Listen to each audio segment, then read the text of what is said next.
Let's find out the velocity of electron in Bohr orbit.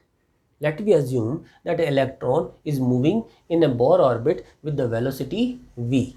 With the help of the Bohr postulates, how we find out the velocity of this electron. According to the second postulate of the Bohr theory, mvr is equals to nh upon 2 pi, or v is equals to nh upon 2 pi mr.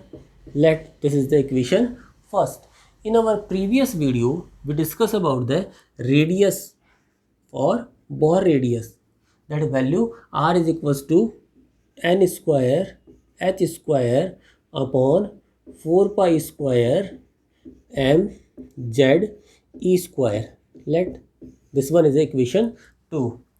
With the help of equation 2, we put value of the r in equation 1 and try to solve equation 1. Then v is equals to nh upon 2 pi m. Now this one is the r is equals to n square h square. These quantities are present in the divide form, so those are go up in a multiplied manner. Ze square, this 2 pi cancel this 2 pi square, and the resulting is the 2 pi. M cancelled by m. 1n is cancelled by 1n, and 1h is cancelled by 1h. So v is equals to now 2 pi z e square by nh. Again, we have the two type of the quantities in this one, variable and constants. We separate those variable and constant. 2 pi e square by h into z by n. V is equals to 2 pi e square by h into z by n. Now look in this formula, we not have the mass of electron. This formula is indicating that the velocity of electron is free from mass of the electron. The velocity of the electron is not depends on mass of electron. Examiner can ask you, prove that the velocity of the electron is not depends on the mass of the electron. By this derivation, we can easily prove that the velocity of the electron is free from the mass of electron, or the velocity of the electron is independent quantity from mass, v directly proportional to m0.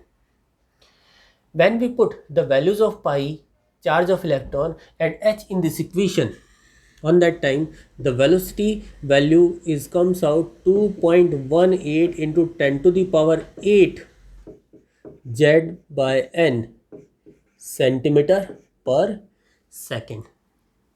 The value of velocity is 2.18 into 10 to the power 8 z by n centimeter per second. This formula we use in solution of numericals. Look in this formula that your v is directly proportional to z and v is inversely proportional to n. If the value of the z increases, the velocity of the electron increases. If the n or the orbit number is increases, then the velocity of electron decreases. So with the help of these Bohr postulates, we easily find out the velocity of the electron in Bohr orbit. Thank you.